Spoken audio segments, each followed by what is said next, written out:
Sa iba pang mga balita, rocket debris mula sa China pinangangambahan tatama sa ilang lugar sa probinsya ng Palawan at Basilan. Ayon yan sa Philippine Space Agency. Babala ng PhilSA sa publiko huwag basta-basta mamumulot ng mga debris dahil lubhang mapanganib ang mga chemical na dala nito. May report si JC Pancho. Nagbabala ang Philippine Space Agency o PhilSA sa publiko hinggil sa posibleng pagbagsak ng debris mula sa Long March 8A rocket ng China sa karagatan malapit sa Palawan at Basilan. Pinakawalan ang rocket mula sa Hainan, China kahapon ng madaling araw.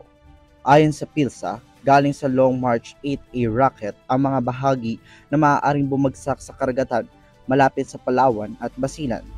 Kasama sa tinutukoy ng drop zones ang El Nido Palawan, Tubataha Reef Natural Park at Haiji Montaman, Basilan. Nagpaalala ang PhilSA na mapanganib ang mga hindi nasusunog na bahagi ng rocket gaya ng boosters at fairings, lalo na sa mga barko, eroplano at maliliit na bangka. Panawagan naman nila sa publiko na huwag basta-basta pupulutin ang mga kahina-hinalang debris dahil maaari itong magtaglay ng nakakalasong residue tulad ng rocket fuel.